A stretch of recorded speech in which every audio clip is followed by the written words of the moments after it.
Assalamualaikum warahmatullahi wabarakatuh. Bismillahirrahmanirrahim. Alhamdulillahirabbil alamin. Wassalatu wassalamu ala asyrafil anbiya'i wal mursalin wa ala alihi wa ashabihi ajma'in.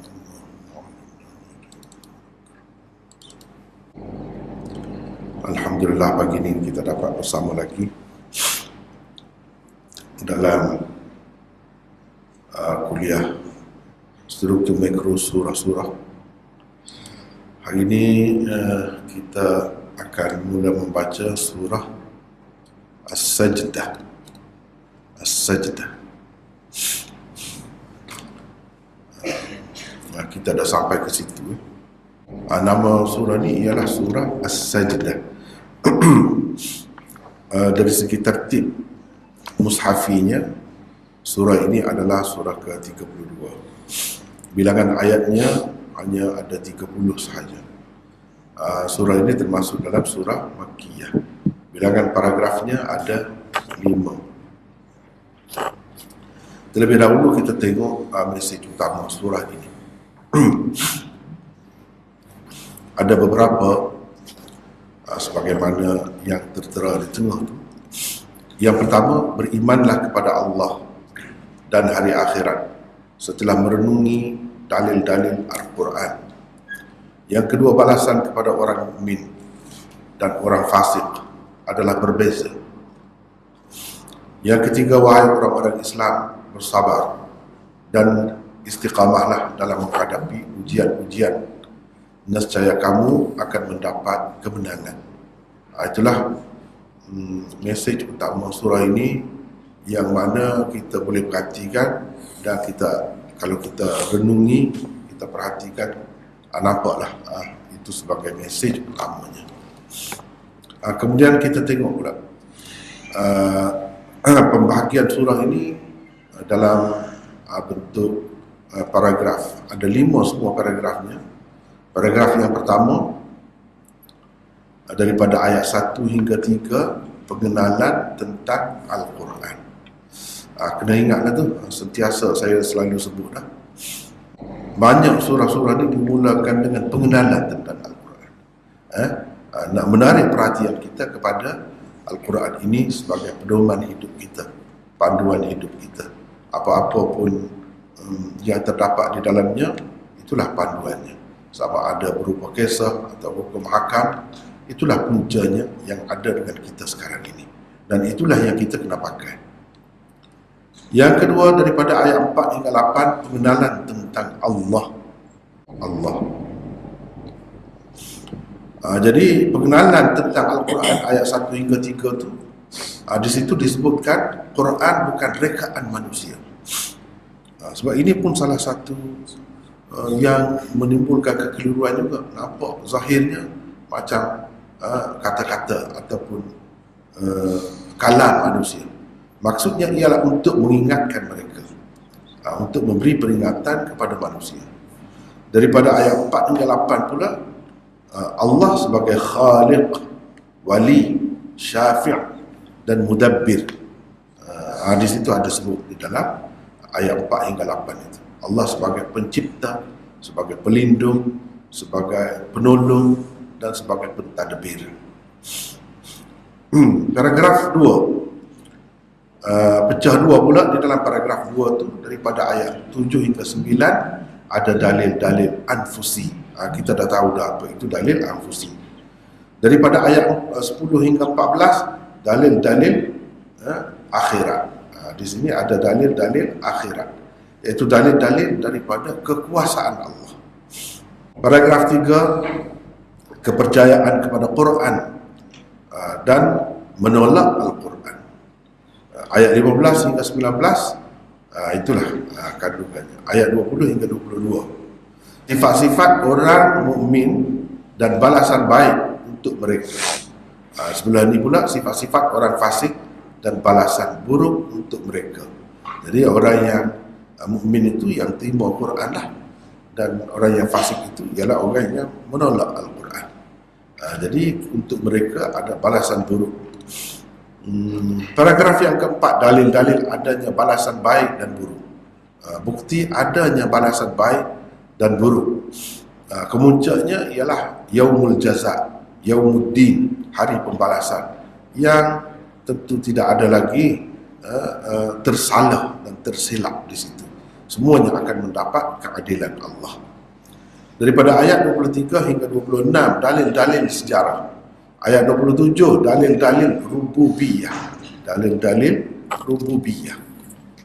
Paragraf 5 ayat 28 hingga 30, pesanan supaya bersabar kepada orang-orang Islam yang tertindas. Orang-orang Islam yang tertindas kena sabar. Baiklah, itulah secara kasarnya pembahagian surah, kandungan surah itu dalam bentuk paragraf yang mudah kita nak nampak, ya, mudah kita nak nampak.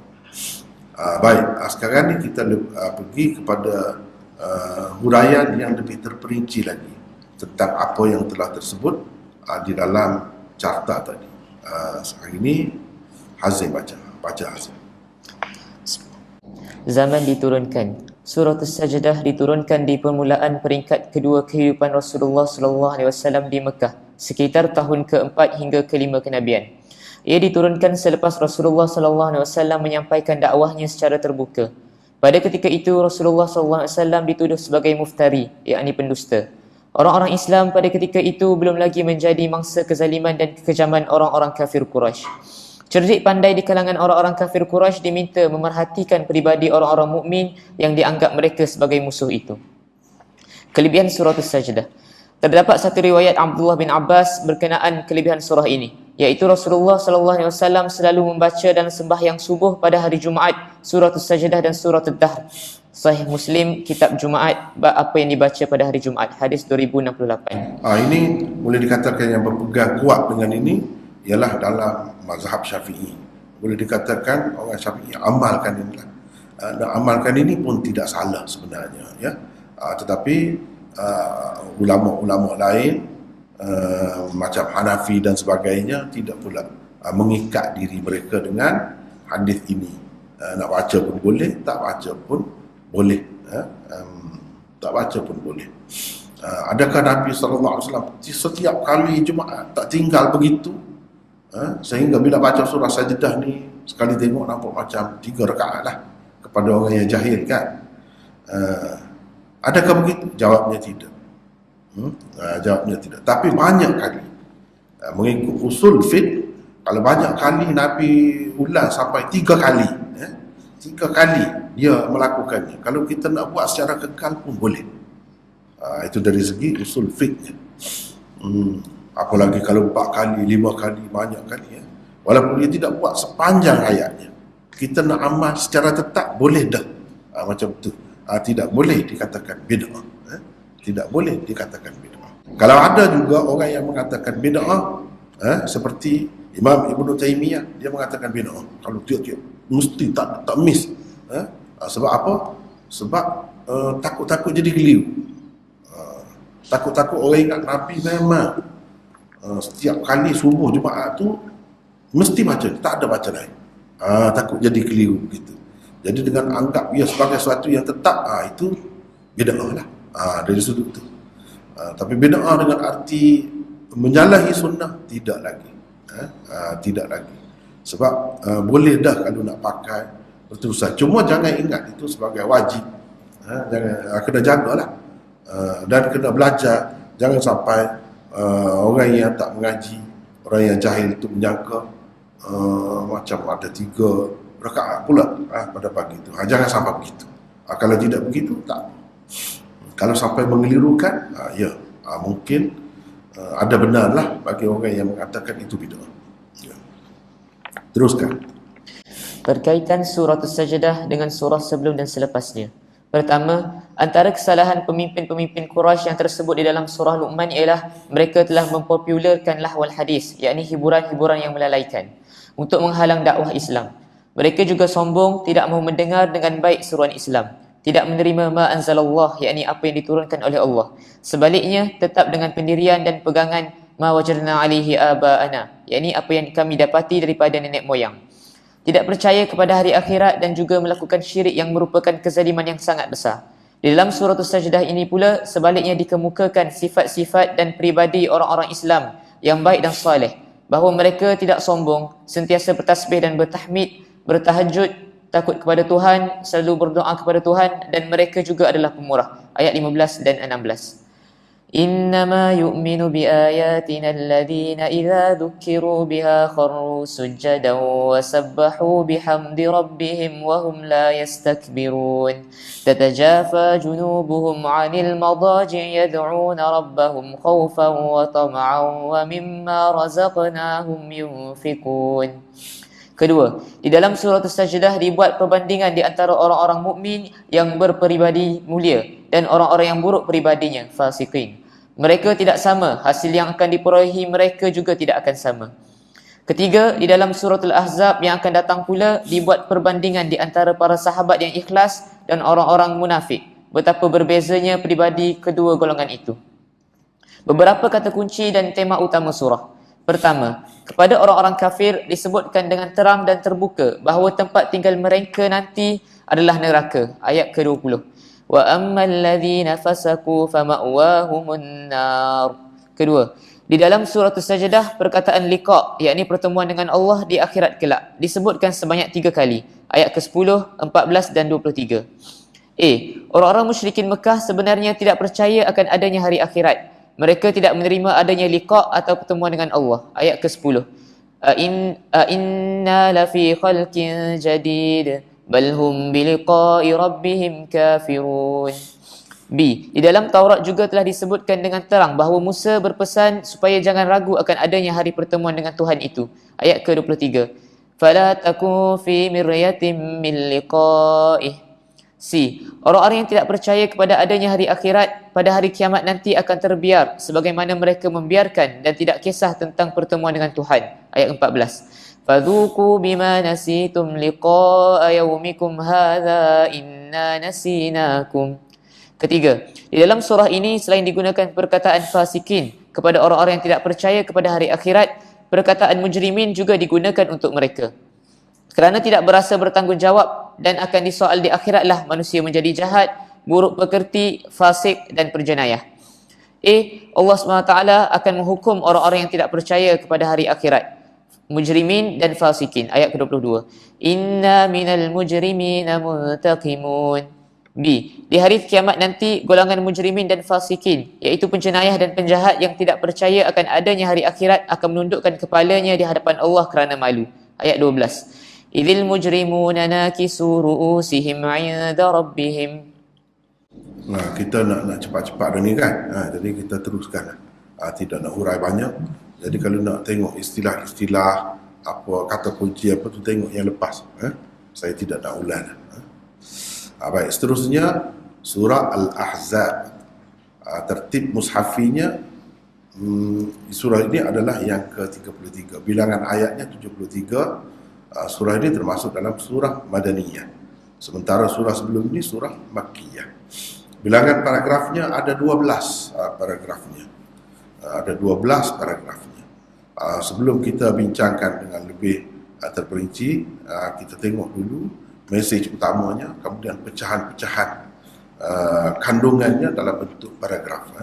Mesej utama surah. 1. Tinggalkan kekufuran dan kemunafikan dalam keadaan menyedari tanggungjawab dan amanah. 2. Laksanakanlah hukum hakam Islam dengan ikhlas, baik yang berkaitan kekeluargaan, kemasyarakatan, ketenteraan, pemerintahan dan lain-lain. Itulah mesej utama surah ini. Kemudian semuanya ada 12 paragraf. Paragraf yang pertama daripada ayat 1 hingga 3. Perintah supaya jangan mentaati orang-orang kafir dan orang-orang munafik. Jangan mentaati, jangan percaya sangat, jangan pegang sangat, jangan takut sangat, jangan ikut orang-orang kafir dan orang-orang munafik. Itu perintah Allah. Paragraf yang kedua ayat 4 hingga 6, hukum zihar dan anak angkat demi keadilan masyarakat. Demi keadilan masyarakat. Paragraf yang ketiga ayat 7 hingga 8, tujuan mitsaq, yang ini perjanjian yang teguh, ialah untuk pembalasan baik dan buruk. Paragraf 4 ayat 9 hingga 21 tentang perang Ahzab, peranan orang-orang munafik dan contoh tauladan yang baik. Paragraf yang kelima ayat 22 hingga 25, perang Ahzab dan peranan sahabat yang ikhlas dalam peperangan itu. Paragraf yang ke-6 ayat 26 hingga 27, Ghazwah Bani Quraizah.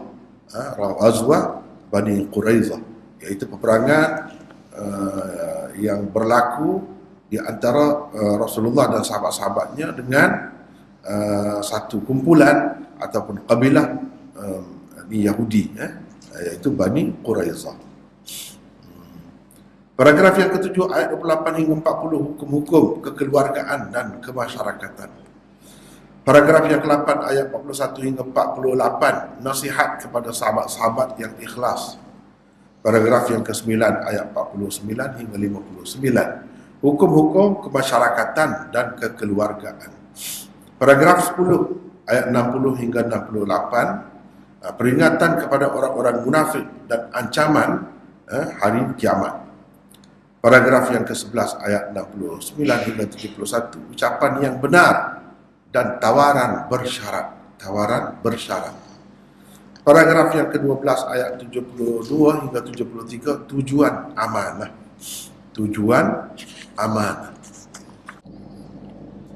Baik, untuk kita tengok secara lebih terperinci lagi apa yang terdapat di dalam carta tadi, kita boleh lihat pada keterangan ini. Baca lagi Hazim. Zaman diturunkan.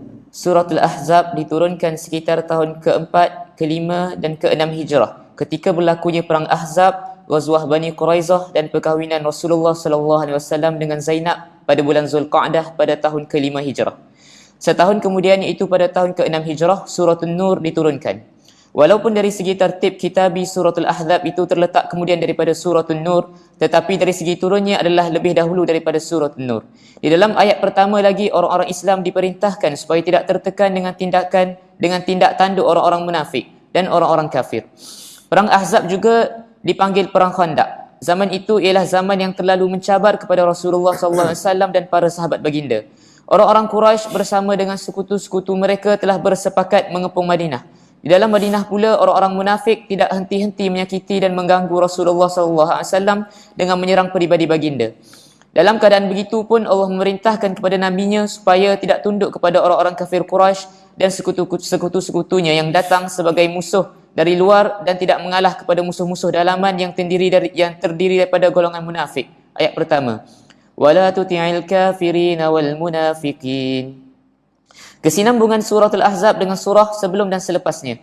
Pertama, di dalam suratul Sajdah sebelum ini telah diberikan gambaran kasar dan umum berhubung dengan orang-orang mukmin dan fasik. Di dalam suratul Ahzab ini pula dinyatakan secara terperinci peribadi para sahabat yang ikhlas dan perangai-perangai golongan munafikin yang merupakan talam dua muka itu. Kedua, di dalam suratul Ahzab disebutkan kritikan-kritikan dan tuduhan-tuduhan mengarut orang-orang munafikin terhadap Rasulullah. Sementara di dalam surah Sabah akan datang pula disebutkan kritikan-kritikan dan tuduhan-tuduhan orang-orang musyrikin Mekah terhadap baginda dan perjuangan baginda. Beberapa kata kunci dan tema utama surah. Pertama, Rasulullah SAW dan para sahabatnya menghadapi keadaan yang sangat sukar dan mencabar ketika berlaku peperangan Ahzab. Keadaan sukar dan genting berlaku disebabkan adanya tekanan dari musuh-musuh dalaman dan juga musuh-musuh luaran yang terdiri daripada golongan munafikin dan kafirin. Dalam keadaan itu, Allah memerintahkan supaya Rasulullah SAW dan para sahabat bertawakal kepadanya. Nasihat supaya bertawakal itu terdapat selepas 3 ayat di permulaan surah dan ia diulangi pada ayat ke-48. Sekejap Kalau kita tengok itu seperti biasalah, daripada awal lagi kita cerita dah benda ni kan. Pokoknya kita tengok ni mudah sikit. Syamilah ni. Ya ayyuhan nabiyyu taqillah wa la tuti'il kafirin wal munafiqin wa tawakkal 'ala Allah wa kafa billahi wakila. Cuba tengok di sini daripada ayat 1 hingga 3 ni. Kemudian kita tengok pula, itu menunjukkan kata kunci itu pada ayat 48. Ayat 48 kita tengok sini. Ini 48. Wala sama. La tuti'il kafirin wal munafiqin. Tadi kan? Ini wala tuti'il kafirin wal munafiqin. Wada' adzahu wa tawakkal 'ala Allah wa kafa billahi wakila. Lebih kurang ayat itu. Lebih kurang dengan apa ni ayat yang mula-mula tadi. Ni. La tuti'il kafirin wal munafiqin ada. Wa tawakkal 'ala Allah wa kafa billahi wakila, ini pun ada. Cuba tengok. Inilah yang dikatakan kata kunci di dalam setiap surah itu apabila ia berulang. Di permulaan, di hujung. Ataupun ada di tengah, ada beberapa kali diulang. Makna ayat itu ibaratnya lebih kurang sama. Ada beza sikit-sikit. Ada beza sikit-sikit saja. Bahkan kalau kita tengok ayat ketiga ni, ayat ketiga ni dengan ayat ke-48, wa tawakkal 'ala Allah wa kafa billahi wakila, sama. Cuma dia sambung di sini. Wala tuti'il kafirin wal munafiqin, yang terdapat di dalam ayat pertama tu. Dia gabung dulu tu. Tapi benda yang sama ada di sini. Ya. Begitulah cara nak tengok. Teruskan. Kedua, permulaan dan akhir surah. Manusia diperintahkan supaya tidak terlibat dengan kekufuran dan kemunafikan di dalam ayat pertama. Di dalam ayat terakhir pula dinyatakan bahawa manusia perlu melaksanakan amanah yang dipertanggungjawabkan kepadanya dengan sebaik-baiknya. Untuk itu mereka semestinya tidak jahil dan berlaku zalim. Orang-orang yang terlibat dengan kekufuran dan kemunafikan akan menerima balasan buruknya. Ketiga, di dalam surah ini perkataan sadatana, yakni ketua-ketua kita, kubara'ana, yakni pembesar-pembesar kita, digunakan untuk pemimpin-pemimpin kafir, musyrik dan munafik yang merupakan ahli neraka itu. Ayat 67. Wa qalu rabbana inna ata'na sadatana wa kubara'ana fa adalluna as-sabila. Keempat, hukum-hukum politik dan kepimpinan orang musyrik, kafir dan munafik. Perintah supaya tidak mentaati orang-orang munafik dan kafir diberikan. Ayat pertama dan 48. Mereka dikatakan akan masuk neraka. Ayat 68. Kelima, perkaitan tiga ayat yang dimulakan dengan haraf lam dengan amanah. Di dalam surah ini terdapat beberapa ayat yang dimulakan dengan lam ta'lil, seperti liyas'ala ayat 8, liyajziya, yu'adziba aw yatuba ayat 24, liyu'adziba wa yatuba ayat 73. Amanah sebenarnya adalah satu tanggungjawab besar dan satu ujian kepada manusia. Golongan shadiqin menyempurnakan tuntutan amanah apabila memegangnya, sementara golongan kafir, musyrikin dan munafikin pula bertindak zalim dan berkelakuan seperti orang jahil apabila memegangnya. Bukan sahaja perjanjian teguh dibuat dengan Rasulullah, bahkan sekalian Nabi juga telah diikat dengan perjanjian yang teguh supaya menyempurnakan amanah. Ayat 7. B. Matlamat dan maksud memegang amanah ialah memberi balasan dan ganjaran yang baik kepada orang-orang yang benar kerana kebenarannya dan memberikan azab yang pedih kepada orang-orang kafir. Ayat 8. C. Perjanjian yang teguh dan amanah juga bermaksud memberi balasan yang baik kepada orang-orang yang benar dan balasan yang buruk kepada orang-orang munafik. Ayat 24. D. Amanah juga bermaksud menghukum orang-orang munafik, musyrik dan kafir sama ada lelaki atau perempuan, dan mengasihani orang-orang mukmin sama ada lelaki atau perempuan. Ayat 73. Keenam, gangguan orang-orang munafik. Di dalam surah ini beberapa perkataan yang berpunca daripada idza dan adza digunakan. A. Rasulullah terganggu dengan setengah sikap orang-orang munafik. Ayat 53. B. Orang-orang Islam yang ikhlas tidak sayogianya menyakiti dan mengganggu Rasulullah SAW. Ayat 53. C.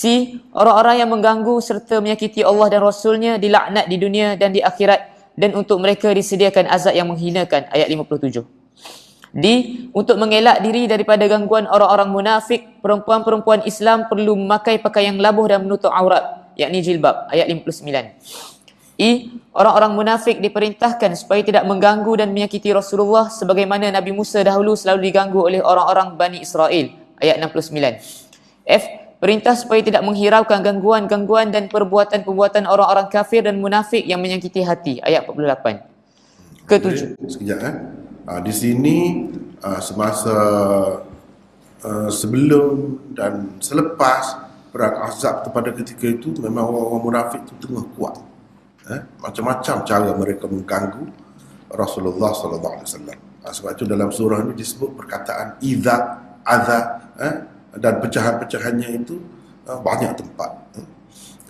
Nak ceritanya iaitu Nabi pesanan lah, sebagai pesanan dan peringatan kepada Nabi sallallahu alaihi wasallam bahawa jangan terganggu, jangan tergugat dengan gangguan ataupun perbuatan golongan munafik yang menyakiti baginda. Banyaklah antara menyakiti ni apa dalam surah ini disebutkan. Dalam surah ini di awal lagi disebut. Iaitu tengok teruk Muhammad ni kahwin dengan anak dia sendiri, kahwin dengan bekas anak dia sendiri. Sebab anak angkat itu bagi orang-orang Arab pada ketika itu seperti anak sendiri, dibinkan kepada dia. Ni peristiwa ni berlaku sebelum lagi daripada Nabi SAW dilantik sebagai seorang Nabi. Sebelum kenabian lagi cerita ni berlaku. Jadi mengikut umum lumrah dalam masyarakatnya, mereka sebut Zaid bin Muhammad, bukan Zaid bin Harithah. Jadi surah inilah yang mengubah keadaan itu. Jadi bila mengubah tu bukan sekadar ubah Zaid bin Harithah dibinkan kepada ayahnya yang sebenar, tetapi untuk menghapuskan kepercayaan mereka yang begitu kuat itu, diperintahkan Rasulullah supaya berkahwin dengan bekas isteri Zaid itu yang bernama Zainab binti Jahsh. Kemudiannya jadi isteri Rasulullah SAW, untuk membuktikan bahawa anak angkat bukan anak sebenar. Kita tak boleh binkan kepada kita, walaupun kita pelihara dia, kita jaga dia, kita bagi kasih sayang kepada dia pun kena sedar.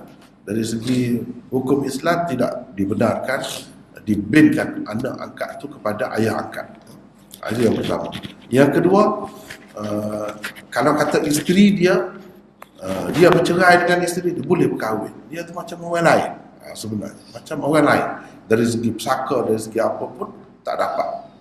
Itu melalui surah inilah. Jadi kata mereka teruk betul Muhammad. Cuba tengok.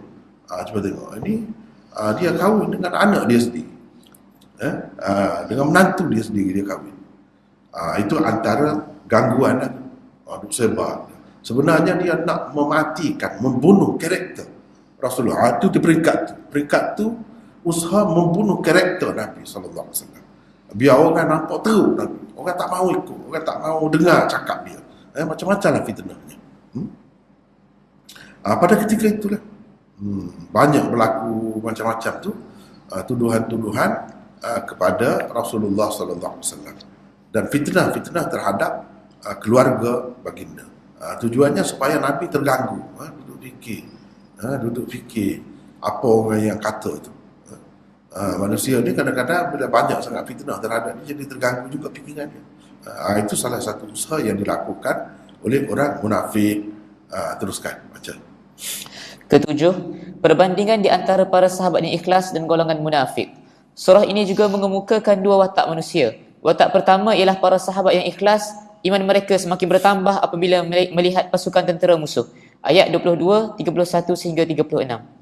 Watak kedua ialah golongan munafik yang sentiasa sibuk dengan aktiviti-aktiviti menentang kerajaan dan negara. Ayat 12 hingga 21.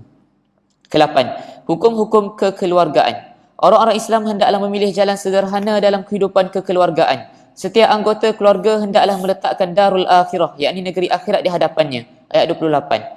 Beberapa arahan dan bimbingan kepada Rasulullah SAW berhubung dengan kekeluargaan. Ayat 50 sehingga 52. Ke-9, hukum-hukum pergaulan. Orang-orang perempuan Muslim hendaklah memakai pakaian yang menutup aurat, jilbab. Ayat 59. Yudnina alaihimna min jalabibihin. Di dalam rumah, orang-orang Islam hendaklah menggantung langsir atau tabir. Sekejap. Yudnina alaihinna min jalabibihin. Mana kain yang dipakai untuk tudung kepala tu, kain itu juga biar tudung bahagian leher dan dada. Itu maksudnya. Bukan yudnina alaihinna min jalabibihin tu daripada atas tu tutup muka, tidak. Tidak begitu. Masalah tutup muka tu kita dah bertemu dah di dalam surah An-Nur. Illa ma zahara minha itu yang dikecualikan. Jadi tidak perlulah tutup muka tu. Jadi yudnina alaihinna min jalabibihin ni, jilbab ni kain besar yang tudung kepala, kain tudung besar yang menudung juga bahagian leher, dada. Itu semua. Itu maksud yudnina alaihinna min jalabibihinna. Teruskan. B. Di dalam rumah, orang-orang Islam hendaklah menggantung langsir atau tabir. Jika mahu meminta apa-apa dengan orang-orang perempuan, hendaklah meminta dari balik tabir, hijab. Ayat Dia ada 53. dua, jilbab lain, hijab lain. Itu hijab. Macam dinding itu hijab. Jilbab itu yang dipakai pada tubuh itu sendiri. Fas'aluhunna min wara'i hijab. Jadi kena minta dari balik tabir. Itu adab yang diajar. Adakah semua keadaan tengah perempuan itu balik hijab? Tidak. Tidak. Misalnya di kedai tak perlulah hijab. Kalau dia menjual apa-apa barang, perempuan tu yang menjual. Jadi kita nak kenal macam mana tuan kedai tu siapa. Kalau tudung semua, kalau di balik hijab, nanti kalau ada tak puas hati barang apa semua tu tak boleh. Itu kena biar tahulah siapa. Itu bukan itu maksud. Maksudnya di dalam rumah ketika seseorang itu buka pakaian dia, mungkin kalau tak ada hijab tu akan ternampak. Itu. Kalau ketika dia di kedai, di pasar, dia sudah siap dengan pakaian yang lengkap, itu lain. Bukan maksudnya nak suruh di balik tabir setiap waktu, dalam setiap keadaan, dalam urusan perniagaan, urusan lain-lain, bukan itu maksudnya. Ini maksud di rumah. Ketika mana perempuan itu mungkin bermudah-mudah sedikit dengan pakaian dia tu. Jadi kalau tak ada hijab tu mudah nampak. Supaya terlindung, itulah perlu ada hijab. Itu maksudnya. Teruskan. C. Wanita jangan bercakap dengan lelaki dengan bahasa yang menimbulkan fitnah. Dan mereka juga jangan bersolek dan mendedahkan aurat seperti amalan jahiliyah, yakni tabarruj. Ayat 33. Wala tabarrajna tabarrujal jahiliyatil ula. D. Hikmat perkahwinan Rasulullah sallallahu alaihi wasallam dengan Zainab ialah supaya tidak ada sebarang kesempitan kepada orang-orang Islam untuk mengahwini bekas isteri anak-anak angkat mereka hingga ke hari kiamat. Ayat 37. Likai la yakuna 'alal mu'minina haraj. E. Perempuan yang dicerai sebelum digauli tidak perlu beriddah. Ayat 49. Fama lakum 'alaihinna min 'iddah. F. Keizinan hendaklah diperolehi sebelum masuk ke dalam rumah-rumah Nabi SAW dan rumah-rumah orang-orang lain juga. Ayat 53. La tadkhulu buyutan nabi illa an yu'dhana lakum. G. Tanpa dijemput, janganlah ikut serta dalam sesuatu majlis makan. Ayat 53. Idza du'itum fadkhulu. Setelah bersembahyang isyak dan makan malam, janganlah masa dihabiskan dengan berbual-bual kosong. Ayat 53. فَإِذَا طَعِمْتُمْ فَانْتَشِرُوا وَلَا مُسْتَأْنِثِينَ لِحَدِيثٍ. Jadi dalam cerita masa Nabi SAW kahwin dengan Zainab itu, dia buat jamuan. Jadi dipanggil orang ramai. Jadi panggil orang ramai itu termasuklah orang munafik, ada juga pada masa tu. Jadi bila pergi itu tak masak lagi, lama dah pergi duduk buah-buah. Lepas tu bila sudah makan pula duduk buah-buah lagi. Dalam surah ini diceritakan Nabi SAW itu seorang manusia yang beradab, yang lembut. Dia malu nak cerita. Bahawa kamu semua nak suruh balik semua. Dia malu nak cakap macam tu. Wallahu la yastahyi minal haqq. Allah tidak malu. Jadi Allah nak mengajar adab kepada kamu. Sebab ada yang ramai-ramai tu yang munafik pun ada, yang tidak munafik pun ada. Tapi masih tidak terdidik lagi pada ketika itu. Allah SWT nak didik lah. Itu caranya kepada orang mukmin, kepada orang munafik tu. Supaya apa? Supaya tak mengganggu seseorang tu. Terutamanya Nabi SAW dengan perbuatan-perbuatan seperti itu. Itu pun satu macam gangguan juga.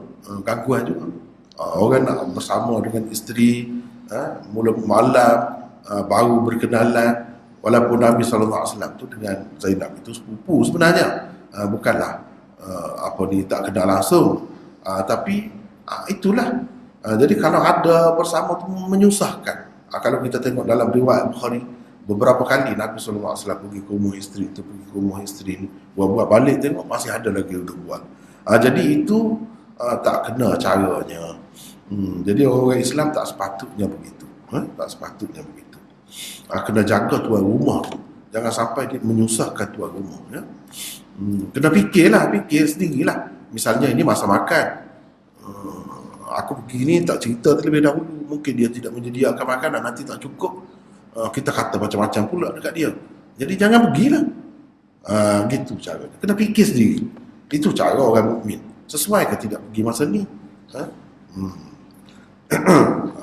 Zaman sekarang ni, kalau telefon, susah juga telefon pun. Kalau diberi telefon tu, bila-bila masa saja telefon. Susah. Lepas tu kalau tak jawab, kalau nampak cepat-cepat nak, dia kata sombong pula. Jadi kita kena faham, terutamanya masa tu. Masa kena jaga. Orang Islam kena jaga masa. Begitulah, teruskan. Ke-10, hukum-hukum kemasyarakatan. A. Dengan menziharkan isteri, ia tidak menjadi ibu bagi seseorang dan anak angkat bukan seperti anak sebenar. Ayat keempat. B. Untuk mendapat keadilan kemasyarakatan, hubungan antara seseorang dengan seseorang yang lain perlulah jelas kerana ia aqsatu indallah, yakni lebih adil di sisi Allah. Ayat kelima. C. Anak-anak angkat hendaklah dibinkan kepada bapa sebenarnya dan mereka hendaklah dikaitkan dengan bapa sebenarnya. Ayat kelima. Ud'uhum liabaihim. D. Membuat propaganda tidak betul berpunca daripada sifat nifaq. Ia hendaklah dihentikan. Ia hendaklah digantikan dengan zikir kepada Allah. Ayat 41. Ya ayyuhalladzina amanu dzkurullaha dzikran katsira. Ini salah satu cara nak mengatasi penyakit orang yang suka bercakap. Bila bercakap tidak betul. Fitnah orang tu, fitnah orang ni, cerita tentang orang tu, cerita tentang orang ni, itu sifat nifak. Sepatutnya orang Islam tidak begitu. Jadi kalau suka sangat nak bercakap, lidah tu gatal sangat nak bercakap, tinggalkan itu, zikir. Nak tengok, mula mengantuk sekejap kalau zikir. Kalau baca Quran sekejap mengantuk lah. Itu cara nak lawan syaitan. Jangan bercakap bukan-bukan dengan orang ramai, tak perlu bercakap. Nak bercakap, cakap dengan Allah. Baca Quran. Anda tengok mengantuk ke tidak? Sekejap mengantuk lah. Gitu.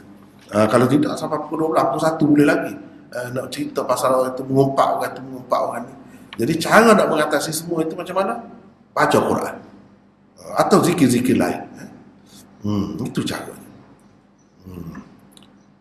Teruskan. I. Selawat dan salam hendaklah diberikan kepada Rasulullah sallallahu alaihi wasallam. Ayat 56. Itulah tuntutan agama Islam dan tanda hubungan sayang kepada baginda. Sallu alaihi wa sallimu taslima. Peringatan, Surah Al-Ahzab dan Surah An-Nur seeloknya dibaca bersama. Itu sebagaimana kita telah buat perbandingan kan. Kita telah buat carta yang berasingan sebelum ni, tengok pula lah di sana. Kemudian ni ringkas, kalau kita perhatikan di hujung surah ni, inna aradna al-amanah Inna aradna al-amanata 'ala as-samawati wal ard wal jibal fa abaina an yahmilnaha, dan seterusnya ni. Kami kemukakan amanah. Jadi amanah tu luas. Inna Allah ya'murukum an tu'addul amanat ila ahliha. Kalau pemerintah nak serah orang yang memegang jawatan di bawah kerajaannya itu, pilihlah dengan amanah. Pilihlah orang yang sepatutnya, orang yang memang layak. Jangan pilih kerana keturunan, kerana keluarga, kerana kumpulan kita. Jangan begitu. Pilihlah orang-orang yang betul-betul mahir. Itu makna amanah. Di satu pihak pemerintah. Di pihak rakyat pula nak serahkan amanah. Amanah nak jadi pemimpin tu, kita nak pilihlah dengan jujur, dengan amanah. Iaitu orang yang dapat membawa kita kepada Allah SWT. Orang yang akan membawa kita ke arah agama. Itu maksudnya amanah itu. Kemudian amanah satu lagi, tanggungjawab yang lebih besar lagi, tanggungjawab manusia sebagai makhluk mukallaf. Itu yang dimaksudkan amanah di akhir surah ini. Inna aradna al-amanata 'ala as-samawati wal ard. Kami kemukakan amanah kepada langit dan bumi, gunung ganang. Mereka semua tak mahu menerimanya, enggan menerimanya, bahkan takut untuk menerima amanah itu. Amanah itu amanah apa? Amanah taklif, nak jadi mukallaf, nak jadi khalifah. Siapa nak jadi khalifah? Tuhan tanya langit yang besar itu, langit yang hebat itu. Tuhan tanya gunung ganang yang hebat itu. Tak takut, tak sanggup. Wa amalahal insan. Dia alam sebelum wujud kita ni, dunia ni, sebelum wujud kita di dunia ni, Allah dah tanya semua. Dan manusia di alam arwah itu telah menjawab. Dia sanggup. Sebab apa? Sebab Allah SWT memang buat kejadian dia tu mampu. Mampu. Jadi dia sanggup. Dia kata dia.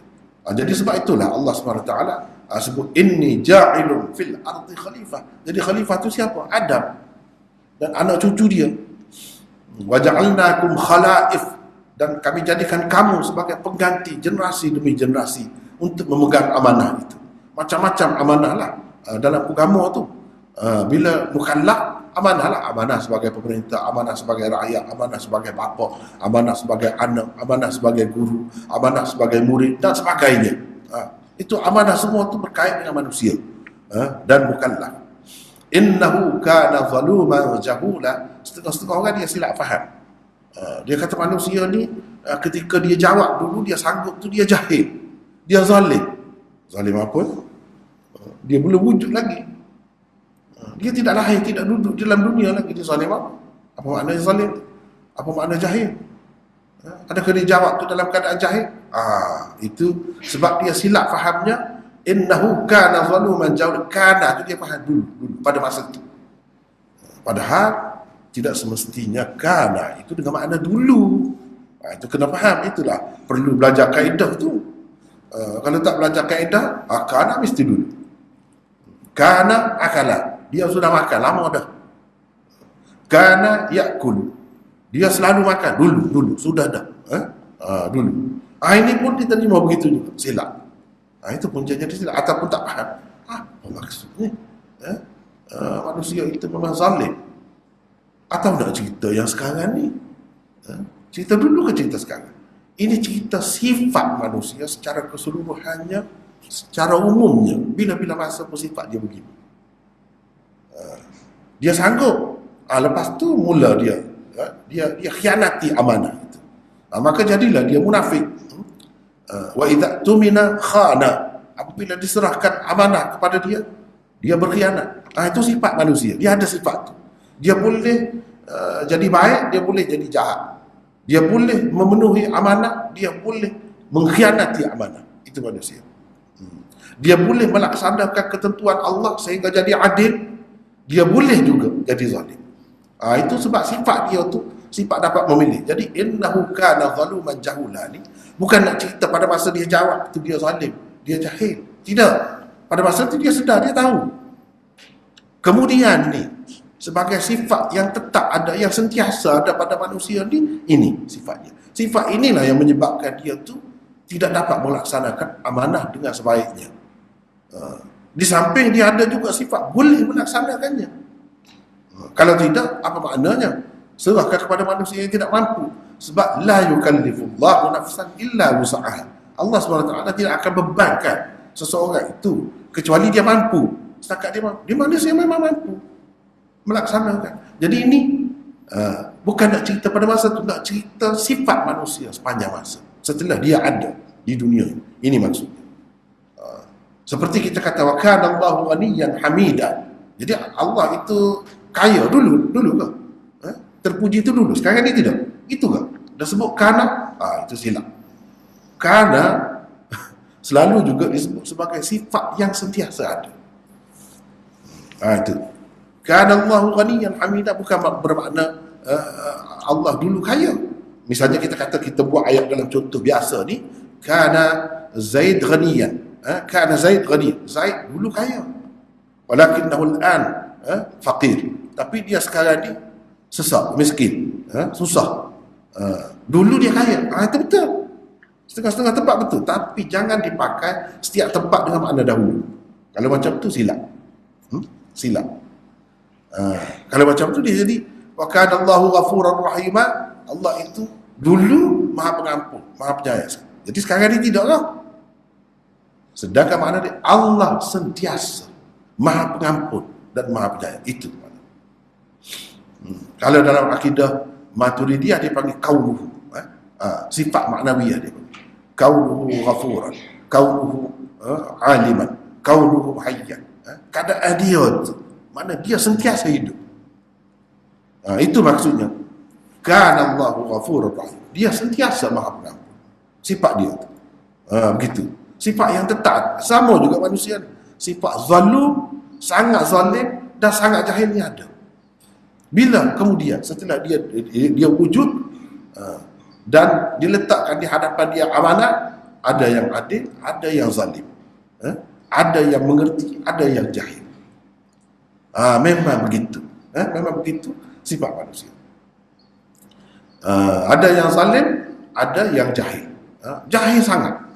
Tak jahil macam mana? Hukum Allah diketepikan. Allah yang besar tu dikatakan banyak lagi Tuhan-Tuhan yang lain yang layak disembah. Tak jahil macam mana macam tu? Memang jahil lah. Jahil sungguh. Tak zalim macam mana apabila hukum lain dikatakan lebih baik daripada hukum Allah. Sedangkan kalau dia fikir, dia boleh tahu hukum Allah itulah yang terbaik. Wa man ahsanu minallahi hukman.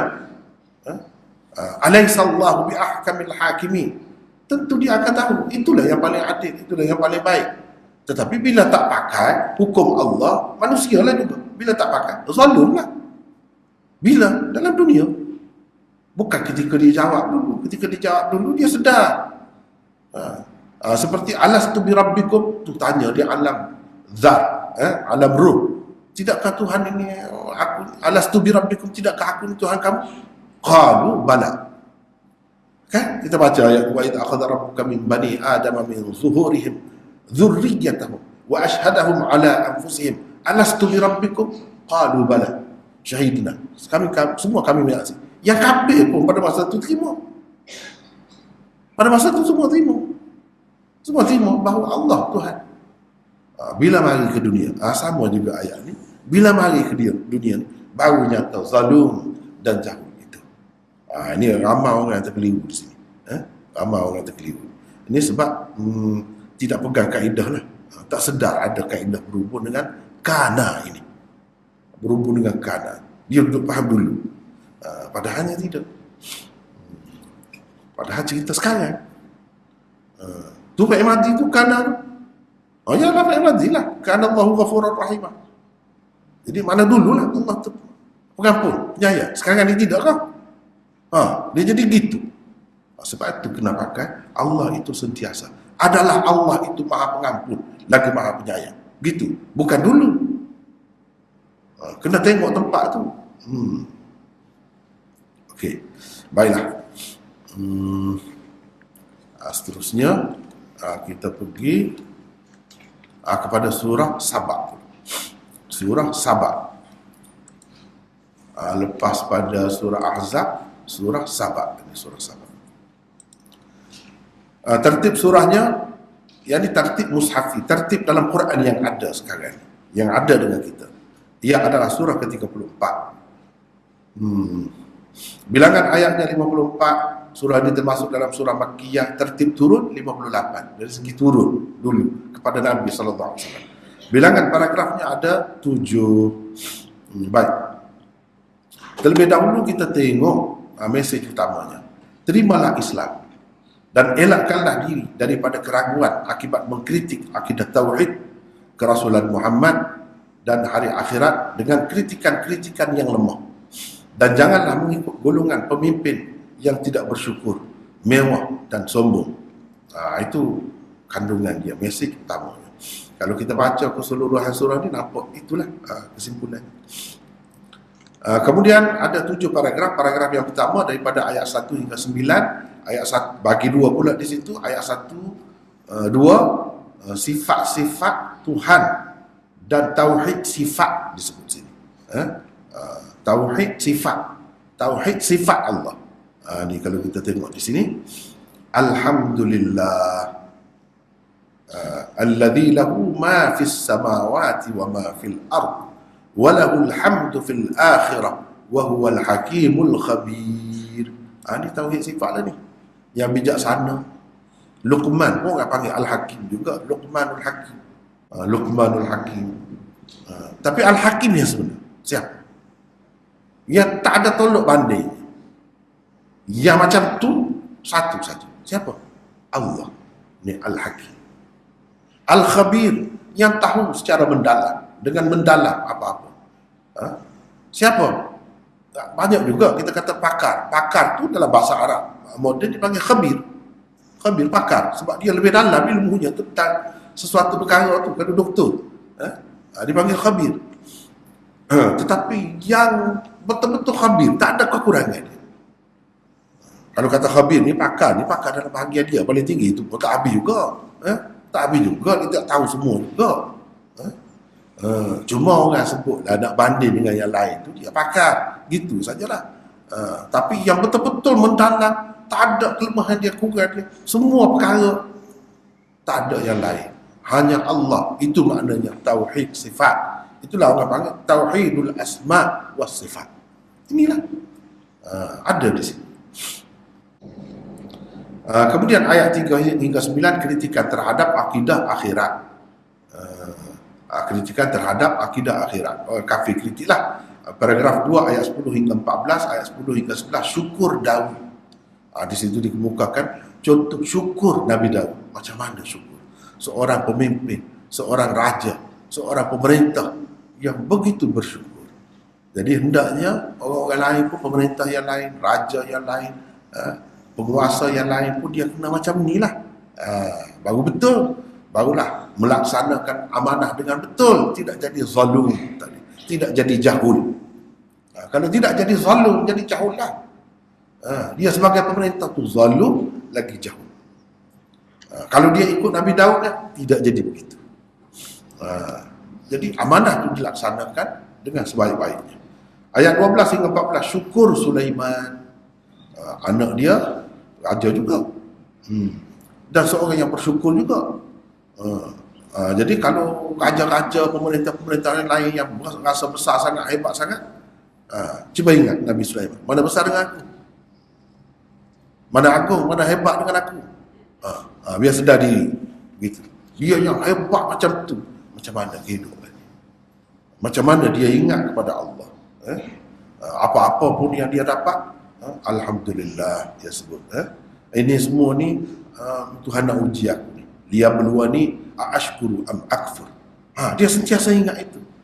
Bila dapat sesuatu kelebihan, hadza min fadli rabbi, ini kurniaan Tuhanku. Bukan duk rasa dia je hebat, tidak. Begitu. Di satu pihak. Di satu pihak yang lain, kenapa disebut Daud dan Sulaiman ini? Ini nak memperbetulkan akidah ahli kitab, golongan Yahudi yang mengatakan Nabi Daud ini bukan Nabi. Dia raja saja. Dia bukan raja, teruklah raja ni. Dia jatuh hati kepada isteri orang, dia sanggup hantar orang tu panglima dia pergi ke medan perang biar mati. Dia duduk tidur sekali dengan isteri Uriah, dan dapat anak Sulaiman. Begini kau orang yang sayang kepada bangsa dia. Padahal ini Bani Israel, Daud Bani Israel, Sulaiman Bani Israel. Mereka tidak dapat jaga maruah bangsa dia. Lepas tu dia dakwa dia nasionalis yang betul. Dia lah patriotik. Orang zaman sekarang ni kata patriotik. Dia ni cinta kepada bangsa betul. Cinta apa macam tu? Palsukan cerita. Orang yang baik jadi buruk. Dan Nabi Sulaiman itu dalam Bible yang ada sekarang ni pun, dia selewengkan bahawa Sulaiman ni anak zina lah. Nasib baiklah ada Muhammad yang mereka benci sangat. Muhammad itulah yang membetulkan cerita. Letakkan Nabi Daud dan Nabi Sulaiman di tempat yang sepatutnya. Kalau harap pokok dia telah merosakkan nama bangsa dia sendiri. Dia telah merosakkan nama Nabi dan Rasul sampai jadi hina sampai begitu. Orang biasa pun tak buat begitu. Begini kau cara orang yang nak bawa agama ahli kitab tu guru, ahli kitab. Orang duduk harap dia lah yang pandai kitabnya. Rupanya dia telah menyelewengkan kitab. Akhirnya orang jadi rosak akidah. Kerana apa buat dia? Sebab itulah mereka tidak layak. Dalam surah Baqarah lagi nak tukar kepimpinan itu. Mereka sudah tidak layak. Itu kita sudah bincang dalam surah Al-Baqarah. Padahal Nabi Sulaiman, Nabi Daud ni orang yang sangat baik. Contoh, kita boleh buat contoh sebagai pemerintah. Contoh pemerintah, contoh raja, contoh sultan. Kita kata inilah contohnya. Bagaimana dia memerintah. Itu kita sudah bertemu dah sebelum ni dalam surah An-Naml cerita tentang Nabi Sulaiman. Bagaimana dia, sebab raja yang akan tunduk dengan dia, yang akan kalah dengan dia, sama-sama raja. Kalau Islam ni perjuangannya hanya orang bawahan saja, macam mana dia nak mempengaruhi raja? Sebab itu dalam Islam ni contoh dia Raja Sulaiman, cuba tengok, dia telah mempengaruhi Balqis. Balqis termasuk Islam kerana dia baru padan. Baru padan. Kalau orang biasa, peniaga, ada juga Islam. Pejuang, ada juga Islam. Orang miskin, ada juga Islam. Jadi semua boleh tarik. Orang-orang yang seumpamanya, mudah untuk nak tarik. Itu cara Islam. Sebab Islam ni pengikut dia terdiri daripada bermacam-macam macam-macam golongan masyarakat. Paragraf 3 ayat 15 hingga 21, kekufuran kaum Sabak dan tidak percaya mereka kepada akhirat. Jadi kalau surah sebelum ni diceritakan dalam surah An-Naml, golongan masyarakat yang ikut pemerintah dia yang baik masuk Islam semua. Dia dapat hasil yang baik. Golongan Sabak ni pula tidak. Yang tu padahal Balqis itu duduk di Yaman juga pada masa tu. Sabak ini pun Yaman juga. Nak cerita duduk tempat sama pun, kalau cara berfikir, akidahnya berbeza, hasilnya pun berbeza. Balqis telah mendapat rahmat Allah SWT, masuk Islam. Kerajaan dia pun selamat, tak hancur. Kalau tidak berperang, hancur. Hancur. Tapi puak-puak Sabak ni tidak menerima Islam. Akibat tidak menerima Islam, mereka hancur. Hancur. Itu. Jadi tempat yang sama. Tempat yang sama. Dan kita nak terima kebenaran ni tak mesti daripada tempat kita sendiri. Balqis duduk di Yaman, dia terima seruan Nabi Sulaiman yang duduk di Palestin. Tidak kata kita nak terima sama-sama orang Malaysia saja. Tak boleh begitu. Kebenaran boleh mari daripada mana-mana pun. Yang benar tu kita kena ikut, tak kira daripada mana, bumi mana pun. Itu baru betul. Itu sikap Balqis tu bijak. Bila dia terima seruan Nabi Sulaiman, padahal negeri lain, akibatnya dia selamat. Ni puak-puak Sabak, orang situ juga, Yaman. Tapi dah dia tak terima, dia hancur, musnah. Maknanya seperti saya cerita dah, Yaman ini pada suatu ketika dahulu memang maju, tamadunnya tinggi, tempat tumpuan di situ. Tapi dah lama-lama hancur, jadi tak ada apa dah apa. Sekarang ni kalau kita tengok terbilang dalam yang paling bawah dia. Paling bawah, miskin, susahnya. Gitulah. Paragraf yang keempat ayat 22 hingga 28. Ayat 22 hingga 27 dalil-dalil membuktikan kebenaran tauhid dan kepalsuan syirik.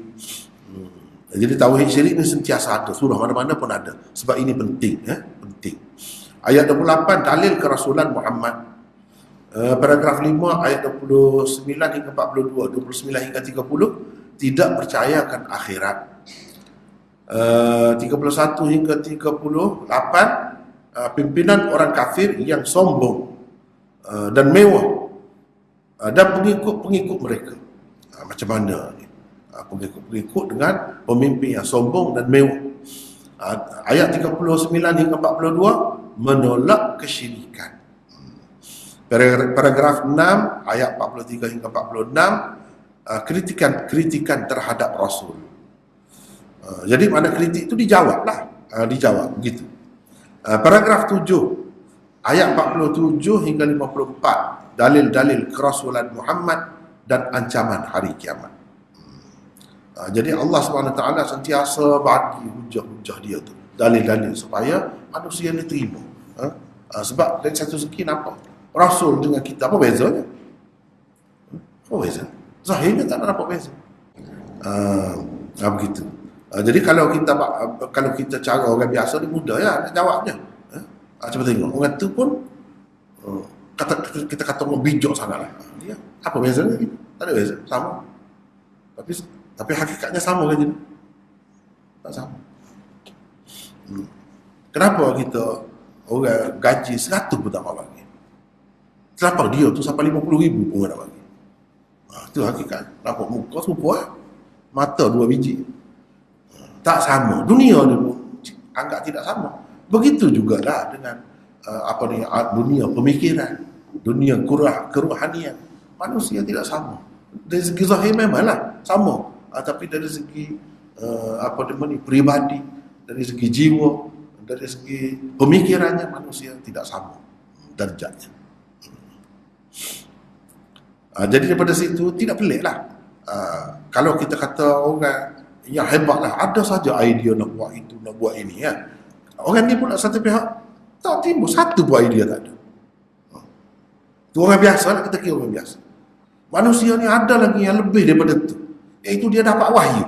Apa peliknya? Sebagaimana orang dapat idea, sebagaimana orang biasa dia dapat idea daripada Allah juga. Kita sebutlah ilham ke apa ke, daripada Allah juga. Kalau kita naik setingkat lagi, apa salahnya kalau seorang itu dapat wahyu? Seperti mana orang itu dapat idea? Cuba tengok, dia seperti kita juga. Kenapa dia nampak macam-macam? Dia boleh buat itu, boleh buat ini. Kita satu pun tak dapat. Contohnya, kalau penulis lah, kenapa dia boleh tulis sampai banyak begitu? Hafiz Ibn Hajar misalnya, sampai banyak, luar biasa. Kita satu pun kita tidak dapat. Apa yang saya kata Zahiri? Tak ada beza. Allah boleh bagi kan? Begitu juga Allah boleh bagi Rasul ini wahyu. Wahyu itu lebih tinggi lagi daripada idea, daripada ilham, daripada biasa tu. Allah boleh bagi. Nak tunjuk kekayaan dia. Nak tunjuk kekayaan dia. Macam mana saintis boleh rekod itu, boleh rekod ini. Cerita dia nak apa? Nak mesej macam ni, dia boleh buat. Bagi. Yang kita satu pun tak boleh buat. Satu pun tak boleh. Kenapa begitu? Itulah benda. Hakikat manusia dia tidak sama. Baca situ. Zaman diturunkan. Zaman diturunkan. Surah Sabah diturunkan di permulaan peringkat kedua kehidupan Rasulullah SAW di Mekah, sekitar tahun keempat hingga kelima kenabian, setelah suruhan Islam dilancarkan secara terbuka. Pada ketika itu, tuduhan-tuduhan yang menimbulkan keraguan terhadap Rasulullah SAW dilemparkan. Tuduhan-tuduhan seperti gila, tukang sihir, pendusta dan lain-lain telah pun mula disebarkan. Tetapi penetangan daripada pihak pembesar-pembesar kafir Quraisy belum lagi begitu kuat pada ketika itu. Syukur yang dituntut supaya keluarga Daud laksanakan juga dituntut daripada orang-orang Quraisy. Mereka diancamkan dengan akibat buruk yang telah menimpa kaum Sabak. Mereka juga dinasihati supaya meninggalkan kepercayaan memuja jin dan para malaikat. Berkaitan surah Sabak dengan surah sebelum dan selepasnya. Di dalam surah Al-Ahzab terdapat tema Muhammad sebagai khataman nabiyyin dan sebagai pembawa rahmat. Di dalam surah Sabak pula, segala tuduhan yang dilemparkan oleh orang-orang musyrikin ditolak dengan mengatakan Rasulullah SAW adalah seorang basyir dan nadhir, yakni pembawa berita gembira dan ancaman. Kedua, di dalam surah Al-Ahzab dinukilkan beberapa kritikan oleh orang-orang munafik terhadap Rasulullah. Di dalam surah Sabak ini pula dinukilkan beberapa kritikan orang-orang Quraisy terhadap baginda. Seperti Rasulullah SAW dikatakan telah mereka cipta Al-Quran. Quran juga adalah dusta, karut dan sihir yang nyata. Beberapa kata kunci dan tema utama surah. Pertama, di dalam surah Sabak beberapa kali rangkai kata waqala alladhina kafaru disebutkan untuk menolak segala tuduhan dan kritikan orang-orang musyrikin Mekah. Orang-orang musyrikin Mekah berkata, kiamat tidak akan berlaku sama sekali. Mereka dijawab dengan mengemukakan sifat-sifat Allah bahawa hari kiamat itu pasti akan datang. Ayat ketiga. وَقَالَ الَّذِينَ كَفَرُوا لَا تَأْتِينَ السَّاعَةُ قُلْ بَلَى وَرَبِّي لَتَأْتِيَنَّكُمْ عَالِمِ الْغَيْبِ. Orang-orang musyrikin begitu hairan dengan seruan yang dikemukakan oleh Rasulullah SAW. Kata mereka, bagaimana manusia akan kembali hidup setelah mereka hancur luluh dan menjadi tanah? Ayat ketujuh. وَقَالَ الَّذِينَ كَفَرُوا هَلْ نَدُلُّكُمْ عَلَى رَجُلٍ يُنَبِّئُكُمْ إِذَا مُزِّقْتُمْ كُلَّ مُمَزَّقٍ إِنَّكُمْ لَفِي خَلْقٍ جَدِيدٍ. Pemimpin-pemimpin Quraisy yang zalim dan sombong berkata dengan terus terang bahawa mereka sesekali tidak akan beriman dengan Al-Quran. Mereka diancam dengan hari kiamat yang dahsyat. Pada hari kiamat nanti, pengikut-pengikut yang lemah bagi ketua-ketua yang sombong akan berkata, Kalau tidak kerana kamu, tentu kami sudah jadi Islam. Ayat 31. وَقَالَ الَّذِينَ كَفَرُوا لَن نُؤْمِنَ بِهَذَا الْقُرْآنِ وَلَا بِالَّذِي بَيْنَ يَدَيْهِ. Orang-orang musyrikin Mekah juga mengkritik Rasulullah dengan mengatakan baginda menghalang orang ramai daripada beribadat mengikut cara nenek moyang. Mereka juga berkata Quran adalah dusta, karut dan sihir yang nyata. Ayat 43. وَقَالُوا مَا هَذَا إِلَّا إِفْكٌ مُفْتَرًى وَقَالَ الَّذِينَ كَفَرُوا لِلْحَقِّ لَمَّا جَاءَهُمْ إِنْ هَذَا إِلَّا سِحْرٌ مُبِينٌ. Kedua, Rasulullah SAW juga dilemparkan dengan pelbagai tuduhan seperti baginda mereka Al-Quran. Ayat ke-8. Gila ayat ke-8, dusta ayat 43. Nabi SAW hanya manusia ayat 43. Quran tidak lebih dari sihir yang nyata ayat 43. وَقَالُوا مَا هَذَا إِلَّا إِفْكٌ مُفْتَرًى وَقَالَ الَّذِينَ كَفَرُوا لِلْحَقِّ لَمَّا جَاءَهُمْ إِنْ هَذَا إِلَّا سِحْرٌ مُبِينٌ. Orang-orang musyrikin Mekah menuduh Rasulullah SAW telah berdusta atas nama Allah. Kalau tidak begitu, maka tentu baginda gila. Ayat ke-8. أَفْتَرَى عَلَى اللَّهِ كَذِبًا أَمْ بِهِ جِنَّةٌ بَلِ الَّذِينَ لَا يُؤْمِنُونَ بِالْآخِرَةِ فِي الْعَذَابِ وَالضَّلَالِ الْبَعِيدِ. Allah Subhanahu Wa Taala menyeru supaya orang-orang musyrikin berfikir dan merenung. Adakah Muhammad itu gila? Bukan, dia bukan gila. Ma bi sahibikum min jinnah. Muhammad hanya diutuskan supaya mengingatkan manusia kepada azab yang dahsyat. Ayat 46. Qul innama a'izukum biwahidah an taqumu lillahi mathna wa furada thumma tatafakkaru ma bisahibikum min jinnah in huwa illa nadhirun lakum bayna yaday azabin syadid. Ketiga, orang-orang musyrikin Mekah ragu tentang hari akhirat. Mereka tidak yakin dengannya. Mereka selalu bertanya, bila ia akan berlaku? Mereka tidak percaya kepada hari kiamat. Dengan terang mereka berkata, kiamat tidak akan berlaku kepada kita. Ayat ketiga, la ta'tina as-sa'ah. Berkali-kali mereka bertanya, bilakah akan berlaku hari kiamat yang dijanjikan itu? Ayat 29. Wa yaquluna mata hadzal wa'du in kuntum shadiqin. Orang-orang yang tidak percaya kepada hari akhirat akan diseksa kelak. Ayat ke-8. Balil ladzina la yu'minuna bil akhirati fil 'adzabi wad-dhalalil ba'id. Allah hendak membezakan dan mengasingkan antara orang-orang yang beriman kepada hari akhirat dan orang-orang yang ragu tentangnya. Ayat ke-21. Wa ma kana lahu 'alaihim min sultanin illa lina'lama man yu'minu bil akhirati mimman huwa minha fi syak wa rabbuka 'ala kulli syai'in hafiz.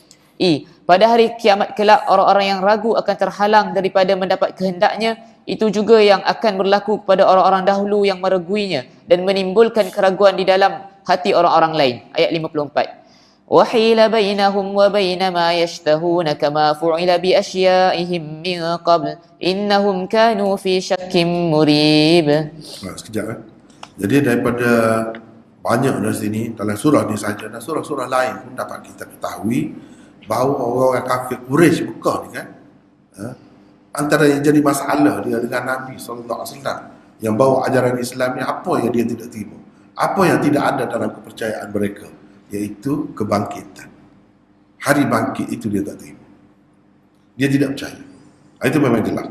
Adapun tentang rububiyah Allah, Allah tu sebagai Rabb, Allah yang mengatur alam ini, Allah yang buat langit, bumi dan sebagainya, mereka terima itu.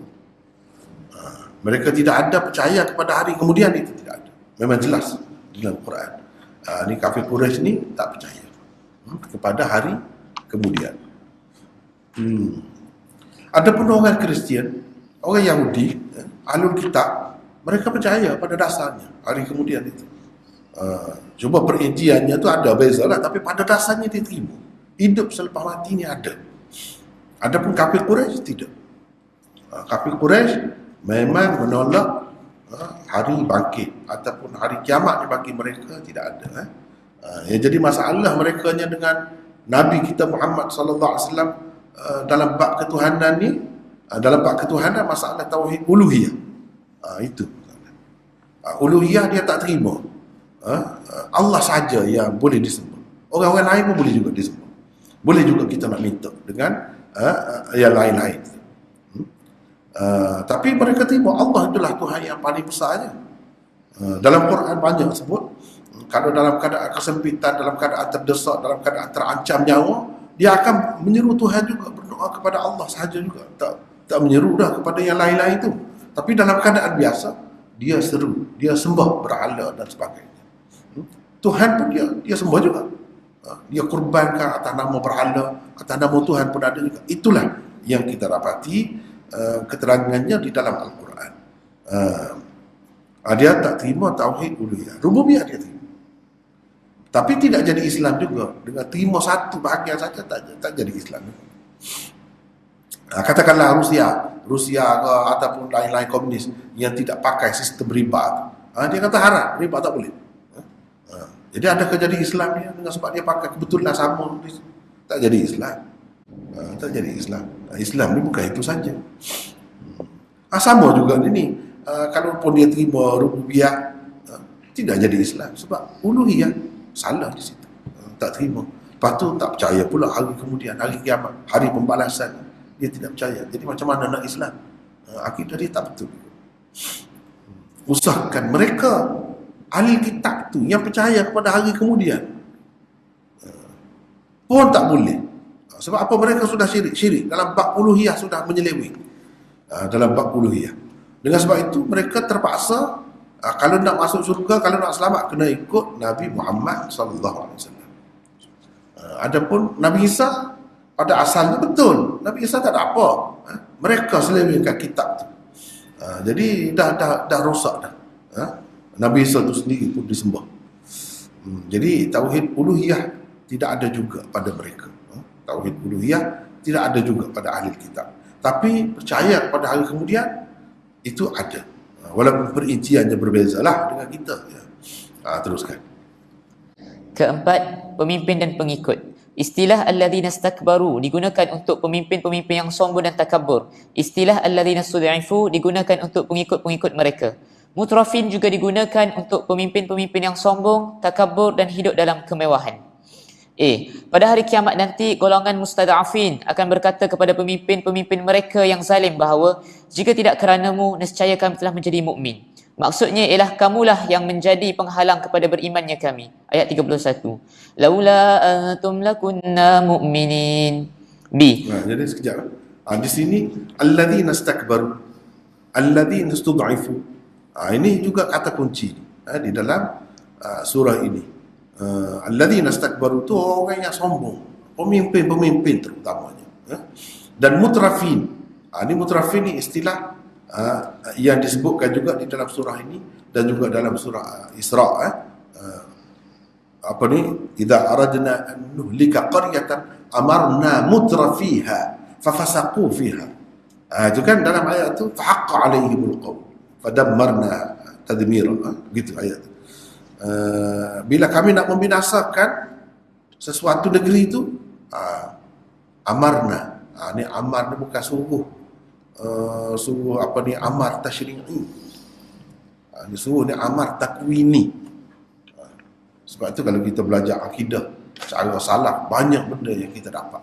Apa yang kita tidak akan dapat kalau kita belajar dalam akidah Asy'ariyah ke misalnya, tak ada istilah. Maturidiyah dia tak sebut takwini ni, tasyri'i ni. Jadi amar tu amar apa? Allah suruh. Orang buat derhaka kepada dia suruh. Takkan disuruh, dia larang. Jadi apa makna suruh takwini. Bukan tasyri'i. Mana dalam bentuk arahan dalam agama, atas nama agama tak ada, bahkan dilarang. Buat fasik. Fafasaqu fiha. Jadi fasik itu Tuhan tak pernah suruh. Sebagai ajaran agama tak pernah. Yang adanya apa? Adanya takwini. Semuanya berlaku dengan perintah Allah. Manusia ni ada sifat memilih. Nak pilih jadi jahat. Nak pilih derhaka kepada Allah. Nak pilih taat kepada Allah boleh. Itu perintah Allah tu. Bila manusia nak, dia bagi. Memang begitu ketetapan Allah. Memang begitu ketetapan Allah. Inna Allah la yughayyiru ma biqaumin hatta yughayyiru ma bi anfusihim. Jadi Allah tengok kita nak pilih yang mana. Allah tidak akan mengubah apa yang ada pada sesuatu kaum itu, sehingga kaum itu sendiri mengubah. Jadi itu panjang ceritanya kalau kita nak bahas tentang akidah tu apa maksudnya. Jadi di sini amarna mutrafiha. Amarna tu suruh takwini. Suruh takwini. Semua berlaku dengan perintah Allah. Tidak ada sesuatu pun berlaku tanpa perintah Allah. Perintah Allah jadi kafir, perintah Allah orang tu jadi mati, perintah Allah orang tu jadi fasik. Perintah mana? Perintah takwini. Iradah takwininya, amar takwini, qada takwini, qadar takwini. Dia banyak pula bagi itu pecahan-pecahan itu. Barulah kita faham Quran. Kalau tidak, Tuhan suruh. Mana ada suruh? Jadi fasik, dia langgar ada. Itu mengikut syariat. Orang panggil amar tasyri'i, tak ada suruh jadi fasik ni. Yang adanya amar takwini. Sebab semuanya dengan perintah Allah. Tuhan suruh, kun. Tuhan suruh kata. Itu takwini. Kun itu takwini lah. Dia yang suruh jadinya. Apa-apa pun. Mati kamu, kena tikam. Mati kamu, kena buang. Mati ya. Dengan perintah tu. Tapi tak ada kaitan dengan agama. Tak ada kaitan dengan agama. Itu kehendak Allah. Kehendak Allah. Antara kehendak Allah ialah manusia itu boleh memilih. Sudah jadi sunnatullah, dia tetap begitu dah. Macam dia suruh. Kalau kita perhati, memang dia suruh. Macam dia suruh. Apabila nak binasa, dia puak-puak yang mewah ni, yang kaya-kaya ni, dia berpoya-poya. Dia melakukan maksiat sana sini. Sampailah masa itu tanda Tuhan nak binasa. Ada sebab lah. Allah SWT nak membinasakan itu. Ada sebab.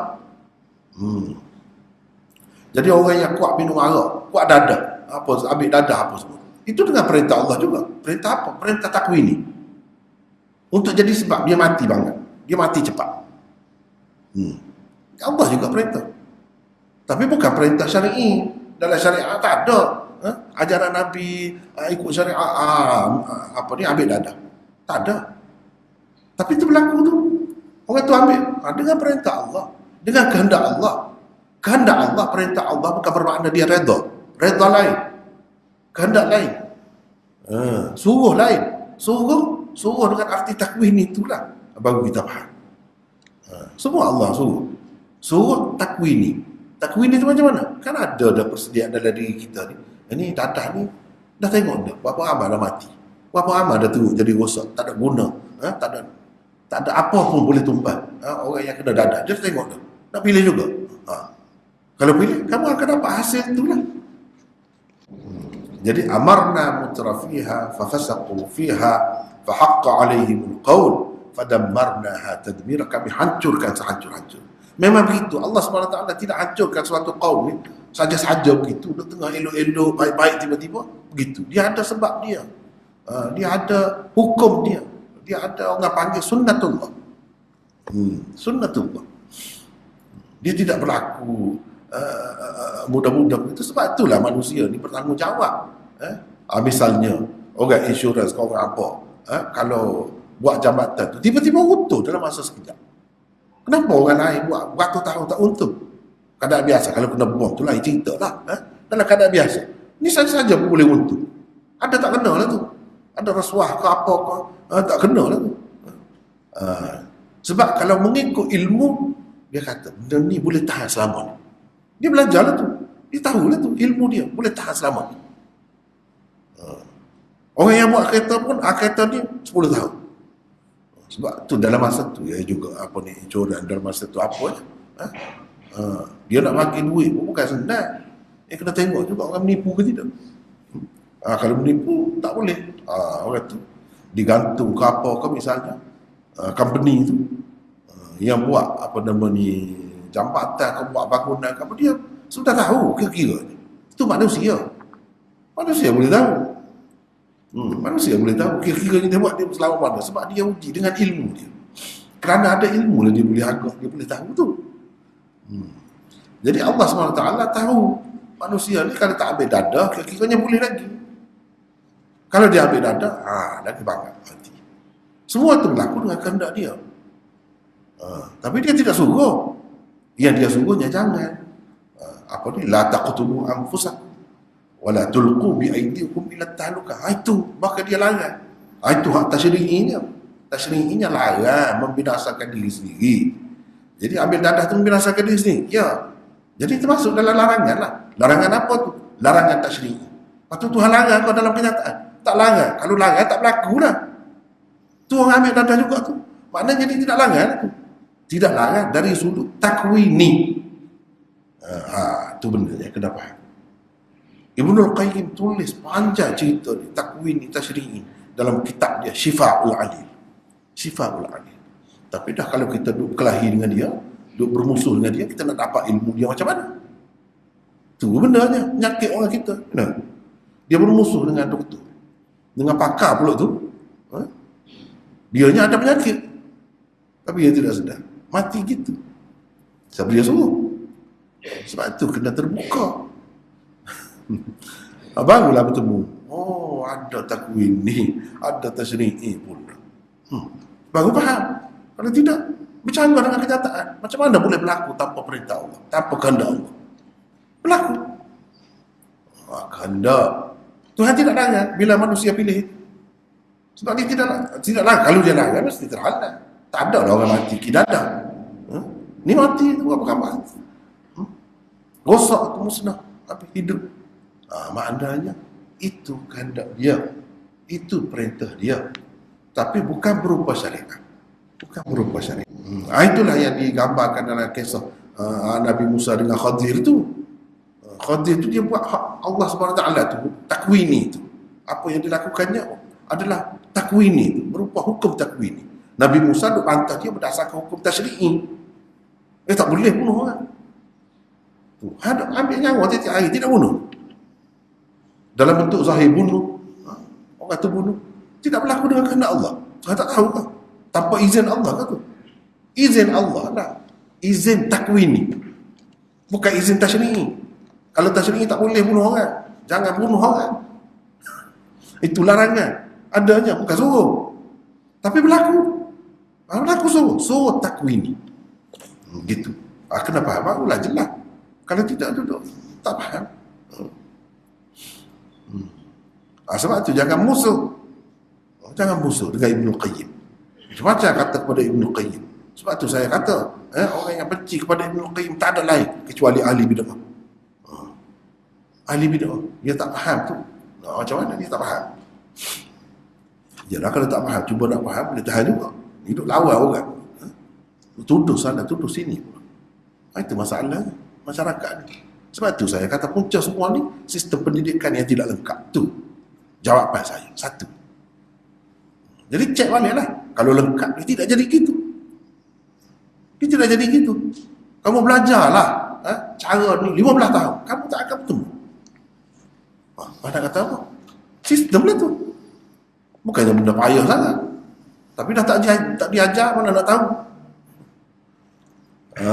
Itu jangan sistem ni menyebabkan jadi susah kemudian hari kalau tak kena cara. Kalau tak kena tutup sikit. Glasir. Sebab pecah belakang. Begitu kan? Jadi memang begitu sunnatullah. Salah satu cara dia nak menghancurkan sesuatu umat, sesuatu negeri itu, mula-mula dia macam mana? Orang-orang yang mewah, mutrafin. Mutrafin ni orang-orang yang mewah, yang kaya-kaya. Hartawan ni, dia bukan nak jadi penderma, dia bukan nak bagi sedekah, dia bukan nak fikir anak yatim, dia bukan nak fikir orang susah, dia bermewah-mewah. Dengan buat benda-benda yang diharamkan oleh Allah. Maka mengikut sunnatullah memang hancur. Begitu cara. Lepas tu sampai mana ni? Teruskan. B. Golongan kafir akan menyesal pada hari kiamat kelak. Mereka akan menyesal dan malu bila nampak azab. Ayat 33. وقال الذين استضعفوا للذين استكبروا بل مكر الليل والنهار إذ تأمروننا أن نكفر بالله ونجعل له أندادا وأسروا الندامة لما رأوا العذاب. C. Pada hari kiamat kelak, para pemimpin orang-orang kafir akan bertanya pengikut-pengikutnya, adakah kami telah menghalang kamu daripada mendapat hidayah? Tidak, kamu sendirilah yang bersalah. Kenapa kamu tidak mengguna akalmu? Kenapa kamu mengikut kami? Dari situlah diketahui bahawa setiap manusia bertanggungjawab terhadap apa yang dilakukannya. Ayat ke-32. قال الذين استكبروا للذين استضعفوا أنحن صددناكم عن الهدى بعد إذ جاءكم بل كنتم مجرمين. Kepada golongan mutrafin, yakni golongan kaya dan mewah, dinyatakan satu hakikat sejarah bahawa setiap kali Rasul mengingatkan penduduk sesuatu negeri, golongan mutrafin di kalangan mereka secara jelas dan terbuka berkata, kami tidak percaya kepada apa yang diutus engkau membawanya. Ayat 38. وَمَا أَرْسَلْنَا فِي قَرْيَةٍ مِّن نَّذِيرٍ إِلَّا قَالَ مُتْرَفُوهَا إِنَّا بِمَا أُرْسِلْتُمْ بِهِ كَافِرُونَ. Jadi kena ingat kan? Jadi orang kaya, orang senang, orang mewah ni pun satu ujian. Janganlah sampai kebenaran tu sampai kepada kita dengan sebab kita kaya tu jadi sombong, tak mahu terima kebenaran. Oh jangan, rugi kalau macam tu. Kalau tidak, kalau kita beriman boleh mewah dalam hidup dunia ni pun. Mewah hidup dunia lagi, mewah akhirat lagi. Kau untung kalau macam tu. Cerdik tu. Apa maknanya kalau mewah dunia besok miskin? Jangan jadi. Ini satu ujian juga. Kaya ni pun satu ujian juga. Miskin pun satu ujian juga. Kelima, syukur adalah satu tema utama surah Saba. Keluarga Daud dituntut supaya bersyukur. Ini kerana Nabi Sulaiman telah banyak menggunakan khidmat jin. Beliau telah berjaya menundukkan jin. Selain itu, dinyatakan juga bahawa sangat sedikit di kalangan manusia itu orang yang bersyukur. Ayat 13. I'malu ala Dawud syukra wa qalilum min ibadiyas syakur. Maksudnya yang betul-betul bersyukur, yang layak dinamakan syakur itu sedikit. Sedikit. Dari segi, dalam arti kata yang sebenarnya, sepenuhnya tu sedikit.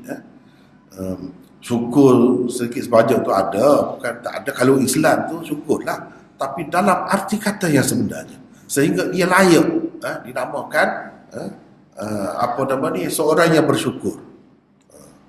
Apa? Macam kita kata kaki puasa. Kalau puasa bulan Ramadan saja tak perlu, orang tak panggil kaki puasa tu. Tak perlu ada satu pintu khusus untuk orang-orang yang puasa dalam syurga tu. Itu untuk yang lebih lagi daripada itu. Kalau pelajar tu rajin baca pelajaran dia, itu bukan rajin lagi, itu kewajipan dia. Kaki baca dia lebih daripada itu. Bukan yang wajib dia baca, bukan yang dia nak periksa saja dia baca je. Baca tu jadi kehidupan dia, sebahagian daripada hidup dia. Barulah kaki baca namanya. Sama juga syakur ni pun. Syukur tu syukur belaka.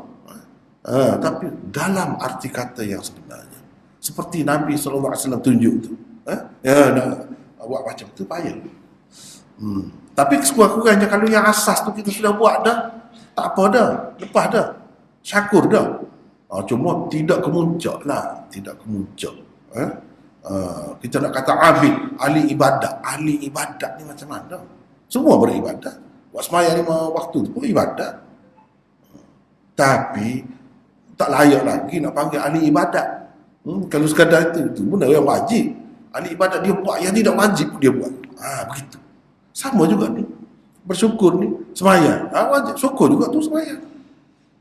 Tapi sekadar sembahyang 5 waktu itu yang wajib. Nabi buat sembahyang 5 waktu sajalah. Tidak. Untuk apa dia sembahyang? Untuk syukur lah. Barulah nampak. Syukur dia tu macam mana? Syukur dia tu macam mana? Dalam arti kata yang sebenarnya, itu sedikit. Teruskan. B. Kepada kaum Sabak dikatakan, kamu hendaklah bersyukur atas nikmat-nikmat yang dikurniakan Allah kepadamu. Allah Maha Pengampun. Ayat ke-15. Kulu min rizqi rabbikum washkuru lah, baldatun tayyibatun wa rabbun ghafur. C. Kerana tidak bersyukurnya kaum Sabak, mereka dihukum dan dinyatakan sebagai prinsip bahawa begitulah orang-orang yang tidak bersyukur dihukum. Ayat 17. Dzalika jazainahum bima kafaru wa hal nujazi illa al-kafur. D. Kerana tidak bersyukur kaum Sabaklah mereka tidak mendapat kebun-kebun yang subur dan menghijau. Sebaliknya hanya mempunyai tanah gersang yang hanya dapat menumbuhkan pokok bidara dan pokok atsal. Mereka telah menjadi sebahagian daripada sejarah. Setiap manusia yang sabar dan bersyukur mendapat ibrah dan pengajaran daripada akibat buruk yang diterima mereka. Ayat ke-19. فقالوا ربنا باعد بين أسفارنا وظلموا أنفسهم فجعلناهم أحاديث ومزقناهم كل ممزق إن في ذلك لآيات لكل صبار شكور. Keenam, di dalam surah Sabah dijelaskan tentang ilmu Allah. Dia mempunyai pengetahuan yang sempurna tentang perkara gaib. A. Tidak ada satu apa pun baik di bumi maupun di langit tersembunyi kepada Allah. Dia adalah alimul ghaib, ayat ketiga. Allah juga adalah allamul ghuyub, ayat 48. Alimul ghaib la ya'zubu anhu mithqalu dharratin fis samawati wala fil ardi wala asgharu min dhalika wala akbaru illa fi kitabim mubin. Jadi Allah ni alimul ghaib, allamul ghuyub. Dengan manusia tahu guna apa nama ni, ultrasound, apa ni, tahu budak lelaki, budak perempuan, itu tidak alimul ghaib lagi. Macam tu. Alimul ghaib ni segala-galanya tahu. Ni tahu anak lelaki, anak ni jadi jahat ke, jadi beriman baik ke besok, tahu? Tak tahu. Anak ni jadi taat ke derhaka ke besok, tak tahu. Semua tahu lelaki perempuan. Itu bukan alimul ghaib. Alimul ghaib ni tahu tentang budak tu segala-galanya. Itu baru alimul ghaib. Jadi yang mengetahui perkara ghaib ni Allah sahaja. Itu tauhid sifat. Tauhid sifat. Sifat macam tu hanya Allah sahaja ada.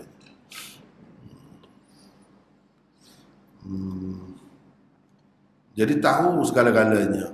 Daripada sinilah ulama-ulama, saintis-saintis Islam mengatakan ada lagi yang lebih kecil daripada zarah, atom. Yang lebih kecil lagi, yang lebih besar, kita kata apa yang lebih paling besar? Yang lebih besar lagi yang kita tak terfikir, tak ada lagi. Semuanya Allah SWT tahu. Semua Allah SWT tahu. Cuma dia tidak keluarkan sekaligus. Pada masa-masa tertentu. Sampai masa dia keluar, barulah tahu. Padahal benda tu ada lama dah. Teruskan. B. Makhluk jin juga tidak mengetahui perkara gaib. Ketika Nabi Sulaiman meninggal dunia dalam keadaan berdiri sambil bertongkat, golongan jin terus bekerja keras kerana menganggap Nabi Sulaiman masih hidup. Setelah anak-anak memakan tongkat Nabi Sulaiman, barulah baginda jatuh. Ketika itu barulah terbukti bahawa jin juga tidak mengetahui perkara gaib. Jika mereka mengetahui Nabi Sulaiman telah mati, tentulah mereka tidak bekerja keras sampai sebegitu. Ayat 14. Lau kana ya'lamuna al-ghaiba ma labithu fil 'adzabil muhin. Jadi sebab manusia ni terlalu setengah-setengah manusia ni ada yang memuja jin. Ada yang memuja jin. Adalah dia dapat tahu, dia lebih lah dia dapat tahu itu ini. Adakah jin itu tahu perkara gaib? Dengan sebab dia tahu tu.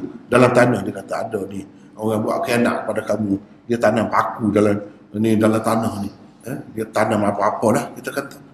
Buka-buka memang betul ada. Oh, hebat. Macam mana dia tu bomo ni dia tahu ni? Sebab dia perojin. Jadi kena berhati-hati dengan jin ni. Adakah kita menganggap dia tu tahu perkara gaib dengan tahu sekadar itu? Jangan. Itu bukan namanya tahu perkara gaib. Sama seperti doktor tadi lah, yang tahu sekadar budak tu anak lelaki ke perempuan sekadar tu. Tak boleh lagi kita nak bagi gelaran title alimul ghaib, apalagi allamul ghuyub, lagi jauh dah. Alimul ghaib pun tak boleh. Satu perkara pun dia tak tahu habis. Usah ke semua perkara. Alimul ghaib satu perkara. Allamul ghuyub tahu segala-galanya. Itu hanya sifat Tuhan. Satu perkara tahu habis, itu pun Tuhan saja. Orang lain tak tahu habis. Tak tahu habis. Buktinya ni. Ini yang zahir, bukan yang dalam tanah, bukan yang dalam laut.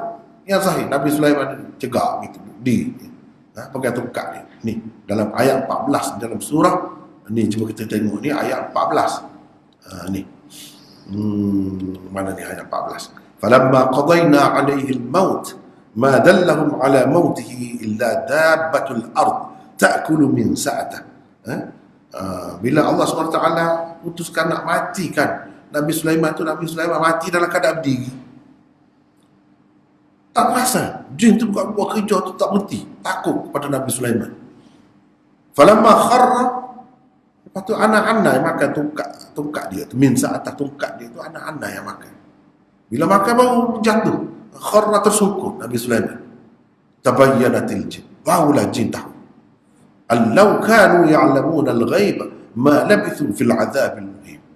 Dia tu bukan jenis orang Kelantan kata jurus sangat, bukan jenis betul sangat. Dia tu takut buat kerja tu. Kalaulah dia tahu Nabi Sulaiman itu mati dah, tahu perkara ghaib, tentu mereka tidak lama berada dalam keadaan azab yang menghina itu. Dia lari lah akhir-akhirnya. Tapi tidak takut pada Nabi Sulaiman, buat kerja tak berhenti. Maknanya jin tu hak zahir, dia tak tahu. Dia tidak semua tahu. Dia tahu antara sebab dia tahunya, dia tahu daripada alam atas. Daripada alam atas. Ceritanya sebelum zaman Nabi kita ni, dia boleh pergi naik atas langit, boleh lagi. Jin-jin. Setelah Nabi SAW ni diutuskan, tak boleh dah. Dia sekat langit dunia yang paling tinggi, itu pun jatuh di bawah tu lagi. Tak boleh sampai. Sebab itulah tukang-tukang tenung, tukang-tukang sihir, orang-orang yang pelihara jin ni, dia dapat maklumat lebih tepat dahulu. Hebat-hebat. Mereka tu hebat-hebat. Sebab apa? Rahsia-rahsia alam atas tu dia tahu sedikit sebanyak. Tapi lepas pada Nabi kita diutuskan, dia tak dapat. Sebab itu dia tak hebat sekarang ni, dia tak hebat. Jadi itulah ceritanya. Jadi cerita Nabi Sulaiman ni macam mana dia urusan dia semasa dia hidup, bagaimana jin, binatang-binatang semua jadi tentera dia. Dan Nabi Sulaiman itu wa minal jinni ma ya'malu baina yadayhi bi'idzni rabbih, bi'idzni rabbih, wa man yazigh minhum an amrina nuziqhu min azabis sa'ir. Dan macam-macam lagi di sini, boleh dilihat di sini lah. Tak apalah. Kemudian kita dah habis itu. Setakat itulah dulu ya. Maksud pun habis dah. Setakat itu dulu. Kita akan sambung seterusnya dengan surah Fatir dan seterusnya. Wallahu